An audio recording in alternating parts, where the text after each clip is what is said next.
Did you know a single human brain generates more electrical impulses in a day than all the world's telephones combined?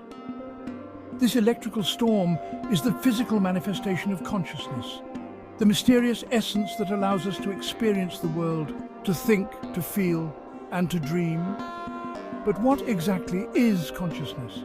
And how does it arise from the intricate network of neurons and synapses within our skulls?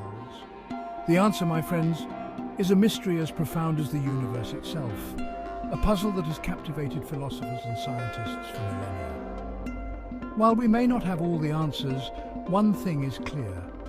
Consciousness is not a singular entity, but rather a spectrum of awareness. At one end of this spectrum lies the instinctual awareness of the animal kingdom, a primal consciousness driven by survival and immediate needs. Think of a lion stalking its prey, or a bird building its nest. Their actions are guided by instinct, by a deep-seated programming that ensures the continuation of their species. Animals, bound by their instincts, experience the world as a series of immediate needs and desires. A hungry lion doesn't ponder the ethics of hunting, it simply acts on its instinct to survive. Humans, however, possess the unique ability to reflect on their actions and to make choices based on a complex interplay of reason, emotion, and morality. This capacity for self-awareness, for recognizing ourselves as separate from the world around us, is the cornerstone of the human experience. It is this self-awareness that gives rise to our concept of I, the ego, the personality that we construct over a lifetime of experiences. The ego is shaped by our upbringing, our culture, our successes and our failures.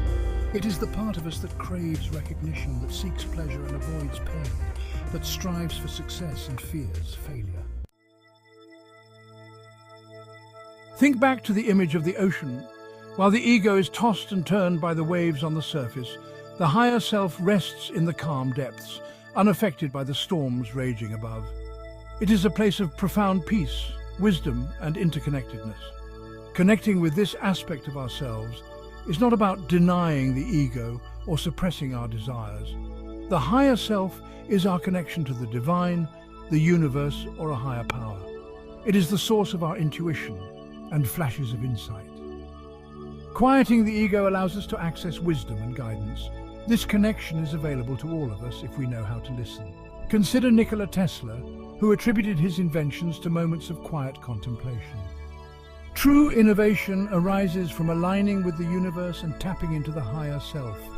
Accessing this inner wisdom requires effort and dedication. It is a process of quieting the mind to perceive the higher self. Meditation, mindfulness, and nature help us connect with this deeper aspect.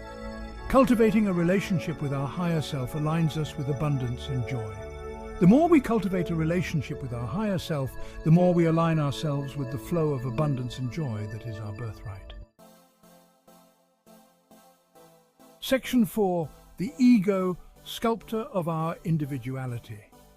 The ego, often seen as an antagonist, is crucial for personal development. It drives ambition, creativity, and our desire to contribute. Without it, human progress would be stunted. The key is understanding and guiding it with wisdom. In harmony with the higher self, the ego becomes a force for good. Section 5. The Dance of Duality, Harmony and Tension. The key to unlocking our full potential lies in recognizing that the ego and the higher self are not opposing forces, but rather two sides of the same coin. They exist in a delicate dance of duality, each aspect playing a crucial role in our growth and evolution. The ego, with its focus on the material world, provides the motivation and drive we need to navigate the challenges of life and to manifest our desires. The higher self, rooted in the spiritual realm, offers guidance, wisdom, and a sense of interconnectedness with all things. When we learn to balance these two aspects of ourselves, we tap into a wellspring of creativity, wisdom, and fulfillment. This delicate balance is not a static state, but rather a dynamic process, a constant dance between the material and the spiritual, the ego and the higher self. It is through this dance that we discover our true potential and create a life of meaning and purpose. Imagine a tightrope walker gracefully traversing the space between two towering structures. The rope represents the delicate balance between the ego and the higher self. Leaning too far in either direction leads to imbalance and potential disaster. The skilled tightrope walker, however, maintains perfect equilibrium, using the tension between the two sides to propel them forward. This dynamic tension is essential for growth and transformation. It is through the challenges we face, the desires we grapple with, and the lessons we learn that we evolve and expand our consciousness. By embracing both our humanness and our divinity, we unlock the full spectrum of our potential and create a life that is both meaningful and fulfilling. Section 6. Igniting Potential, Mastery over Mind and Desire. Ancient wisdom traditions emphasize mastering desires for spiritual enlightenment. It's about understanding desires and directing their energy constructively. Sexual energy, often seen as physical pleasure, can be harnessed for growth. Mastering it taps into creativity, vitality, and spiritual awareness. This mastery transcends physicality, recognizing profound energetic connections. It deepens our connection to ourselves and others, fostering spiritual growth. Approach sexuality with reverence, respect, and understanding of its power. This alignment unlocks our full potential, creating a life of purpose and fulfillment. It is a journey of self-discovery, integrating ourselves into a harmonious whole. Embark on this journey to realize our true nature.